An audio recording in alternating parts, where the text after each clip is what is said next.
E se fosse possível, imaginem capturar a energia de uma estrela e metê-la numa garrafa.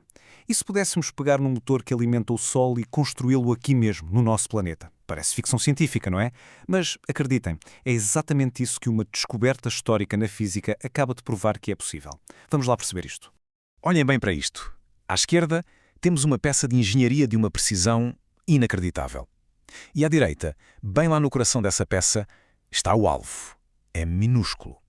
Esta é a história de como a maior máquina do mundo se foca no mais ínfimo dos alvos para alcançar o maior de todos os prémios. E esta é a grande questão, certo? Como é que se consegue criar as condições do centro de uma estrela, com temperaturas e pressões que nem conseguimos bem imaginar, dentro de algo tão, mas tão pequeno? A resposta é, simplesmente, uma das maiores proezas de engenharia e física alguma vez tentadas. Ok, para percebermos a verdadeira dimensão desta conquista, temos de começar pelos princípios básicos. O objetivo, na verdade, não é novo, mas a forma como finalmente se chegou lá é isso que torna tudo isto absolutamente fascinante. É precisamente isto que acontece no coração do nosso Sol. Átomos de hidrogênio são esmagados por uma gravidade imensa, fundem-se e libertam a luz e o calor que sustentam toda a vida. O grande desafio aqui é replicar essa força cósmica, sem termos, claro, a gravidade de uma estrela para nos ajudar. Pensem nisto um segundo. Mais de meio século de investigação, milhares de cientistas, bilhões de dólares investidos numa única demanda. Isto dá-nos uma pequena ideia da escala do desafio. O objetivo sempre foi chegar a um ponto de viragem, um ponto crucial. Então, como é que se gera essa pressão que parece impossível? Bem, a solução é genial. Não se esmaga o alvo diretamente. Usa-se uma abordagem indireta, uma espécie de forno cósmico em miniatura. E aqui está ele. Este cilindro dourado chama-se Roller Home. E atenção, não é o combustível, é o forno. A sua função é converter a energia de 192 lasers gigantes num banho perfeitamente uniforme de raios-x super intensos. É a chave para o tal esmagamento perfeito. E tudo isto acontece em meros nanosegundos. É quase instantâneo. A energia dos lasers não atinge diretamente a cápsula. O que acontece é que aquece as paredes do Alraune, que liberta uma onda de raio-x tão, mas tão poderosa e simétrica que a camada exterior da minúscula cápsula de combustível vaporiza de imediato. Esta explosão para fora provoca uma implosão brutão para dentro, esmagando o combustível a velocidades incríveis. A teoria era sólida. A engenharia era de uma precisão absurda. Décadas de trabalho culminaram neste único momento. Mas a grande questão mantinha-se no ar. Depois de todo este esforço, será que funcionou? Esta é a pergunta que valia $1 bilhão, literalmente. A ignição é o santo graal da fusão nuclear. É aquele ponto em que a reação ganha vida própria e se torna autossustentável. O ponto crucial a reter é este. Assim que se atinge a ignição, a própria reação de fusão gera calor suficiente para aquecer o combustível que está ao lado e continuar o processo, num ciclo que se alimenta a si mesmo. É, no fundo, o momento em que a estrela se acende. Este foi o momento.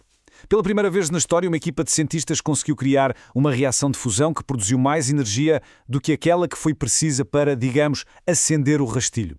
Eles criaram uma estrela em miniatura que se autoalimentou, mesmo que só por uma fração de segundo. É absolutamente incrível. Este número, assim sozinho, pode não parecer grande coisa, mas do ponto de vista científico é monumental. E isto ilustra o sucesso de forma brilhante. Lembremos-nos, os raios-x são a energia que esmaga a cápsula. O facto de a fusão que resultou daí ter libertado quase 6 vezes mais energia prova que a ignição foi mesmo alcançada. O motor ligou. E aqui está a prova visual. Mas atenção, estas não são fotografias normais. São imagens criadas a partir dos neutrões libertados pela própria reação de fusão. Estamos literalmente a ver o brilho de uma estrela recém-nascida dentro de um laboratório. Mas, para percebermos o quadro completo e o caminho que ainda falta percorrer, há um segundo número que é igualmente importante e que precisamos de analisar. Ok, então o ponto crucial é este. Enquanto a cápsula por si só produziu muito mais energia do que recebeu, o sistema inteiro ainda não chegou lá. Ainda se gastou mais energia dos lasers do que aquela que se produziu no final. E isto porque o processo de converter a luz do laser em raios-x lá no Holham ainda é um bocado ineficiente. Superar esta ineficiência para obter um ganho total superior a 1 é o próximo grande marco. A própria publicação científica, uma das mais respeitadas, sublinha o quão histórico foi este momento. A linguagem é muito sóbria, como é costume, mas o significado é imenso. A ignição deixou de ser uma teoria e passou a ser um facto experimental. Agora, com a prova de que a ignição é possível, a conversa muda radicalmente. Já não é sobre se vai acontecer, mas sim sobre quando. O que é que este avanço significa para o futuro da energia no nosso planeta? Esta analogia é perfeita. O primeiro voo dos irmãos Wright durou só 12 segundos e não levou passageiro nenhum, mas provou que o voo motorizado era possível. Da mesma forma, esta experiência provou o princípio fundamental. Agora começa o trabalho de engenharia para transformar isto numa tecnologia prática. Este cronograma põe tudo em perspectiva. O que era apenas uma teoria nos anos 50 é agora uma realidade em 2021.